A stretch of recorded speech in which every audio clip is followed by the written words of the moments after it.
Sony Computer Entertainment presents a game by Japan Studio, Game Republic,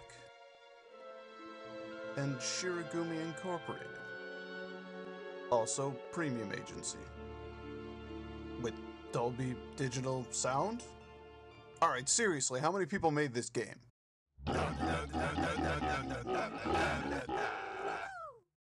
Okay, today I'm going to talk about Folklore for the PS3.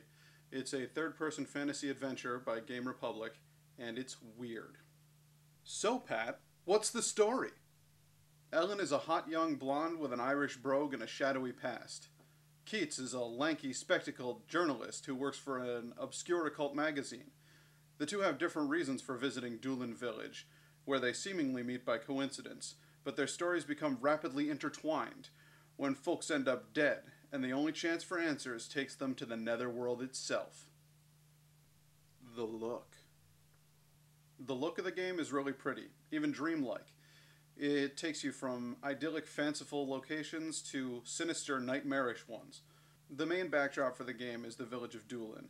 It's an Irish coastal village, and basically it looks like something from a painting you might have seen. It's warm, inviting, it has kind of a personality of its own, and I think you'll actually like coming back to it time and time again because it's the kind of place you'd like to visit in real life. Other locations in the game are all realms of the netherworld, and I'll get to that later, but they range from fanciful fairy forests to undersea kingdoms, endless libraries, and even a hellish nightmarescape. How's the gameplay? The controls are exactly what you'd expect from a third-person adventure game. Left stick controls where you move, right stick controls where you look.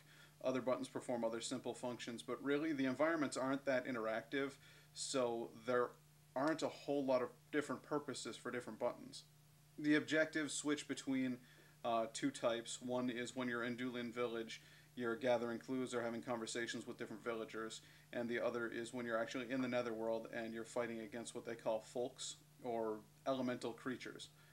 Each of your characters is trying to solve a mystery of some sort, so when you're in Doolin, you're usually talking to the residents, trying to get information out of them, or looking for clues hidden in various drawers and cupboards. The combat system is probably what this game will be remembered for, and it's definitely what sets it apart from other third-person adventure games. You're not fighting with a sword and shield or anything like that. Instead, your character is actually able to absorb the spirit energy of their opponents and then incorporate that into their fighting strategy. The idea is that when you encounter an enemy, you can beat on him for a little while, and then his spirit should actually kind of pop out of him, and you'll see it floating above him.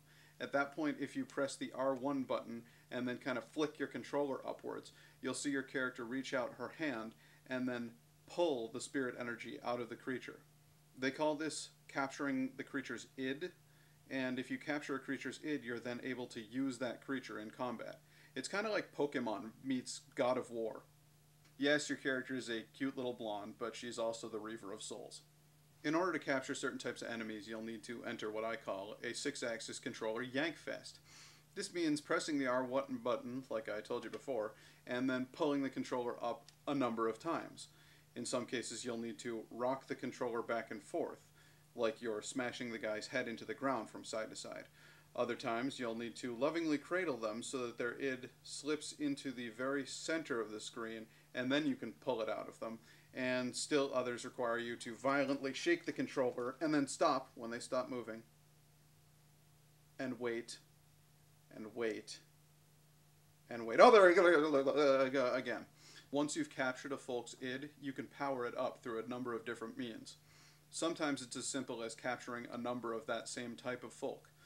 Other folks need you to use certain items, like the warm tree nut or the purple dust.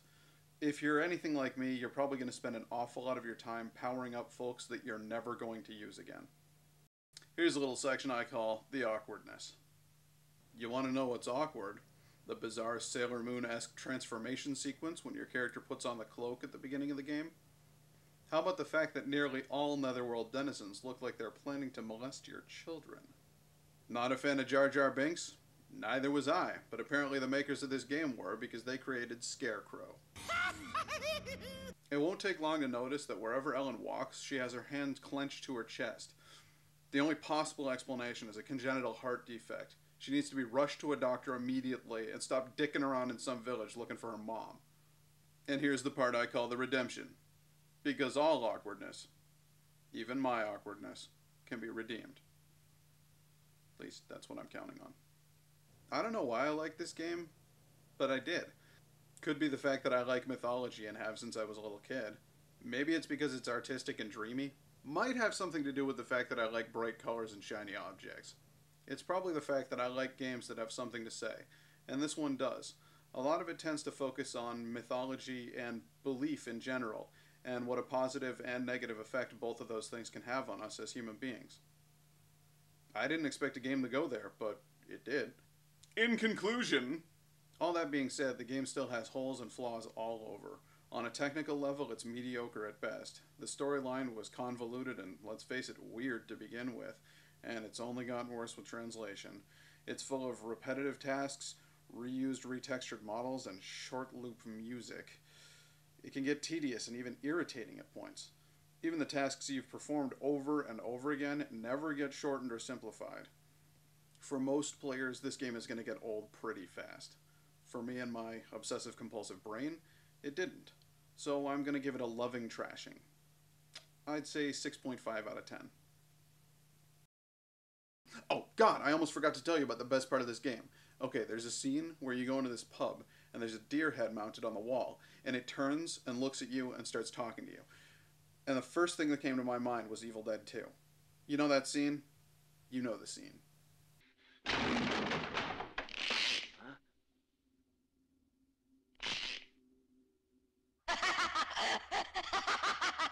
In fact, if you play that footage and put it together with the bizarre laughing stares from the fairy forests, you get...